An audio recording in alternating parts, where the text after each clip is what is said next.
Michael Mosley's latest podcast episode has revealed there is one thing we can all do to improve our overall health that doesn't involve leaving the house. In his podcast on the BBC, titled Just One Thing after his book, the health guru revealed that gardening has some surprising benefits when it comes to our health, and it's not just the physical aspect. Exposure to the bacteria in soil can positively affect your gut health and even serotonin levels, the hormone that's responsible for boosting mood and memory. He explained, "You might be surprised to learn that as well as the physical excursion involved in gardening, exposure to bacteria in soil can boost your gut microbiome and even your serotonin levels." Mosley explained we could be infecting ourselves with bacteria from the soil when we garden. But getting infected in this case is not a bad thing, as there is bacteria in soil which may be beneficial. In one study with lab mice, Mosley revealed their serotonin levels increased when exposed to a soil bacterium. It was said to have activated neurons in areas of the brain which are thought to play an important role when dealing with stress.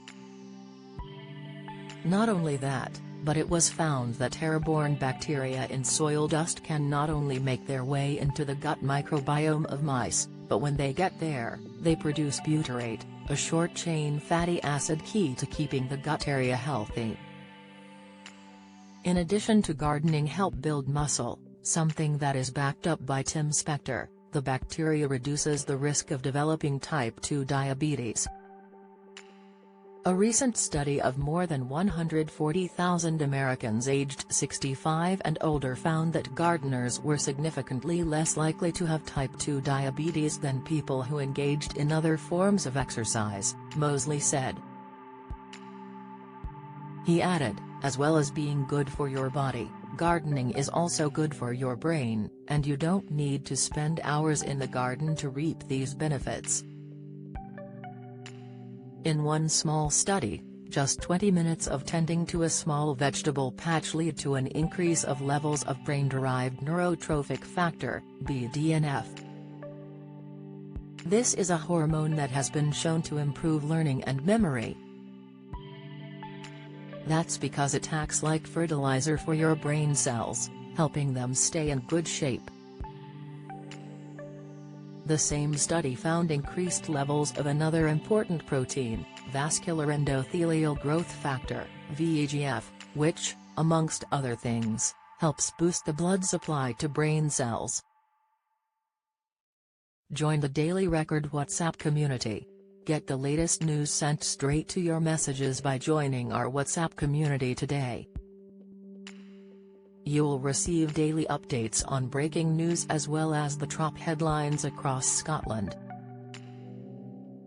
No one will be able to see who is signed up, and no one can send messages except the Daily Record team. All you have to do is click here if you're on mobile, select Join Community and you're in. If you're on a desktop, simply scan the QR code above with your phone and click Join Community. We also treat our community members to special offers, promotions, and adverts from us and our partners.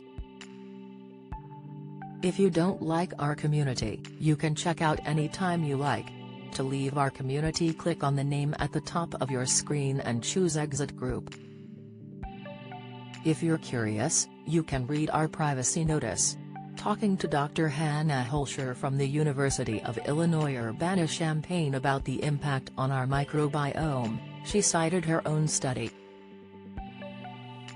The expert explained that she recruited families that gardened and families that didn't, asking them to complete dietary questionnaires and provide stool samples before the gardening started, late April, and again during peak gardening harvest time, August.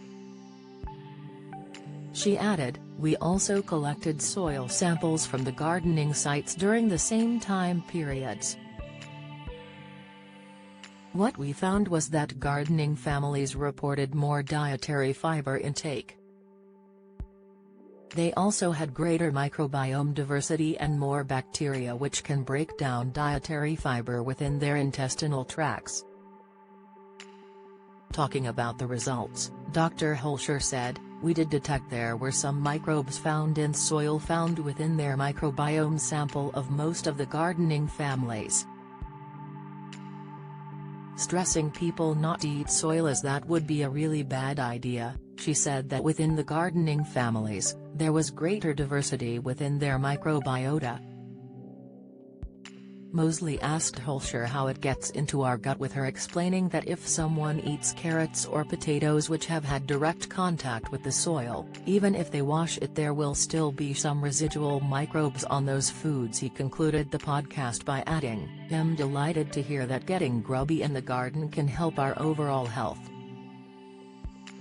It's good to know that gardening is not only a good form of exercise but I could potentially be boosting my gut bacteria and improving my overall health as well." Don't miss the latest news from around Scotland and beyond. Sign up to our daily newsletter.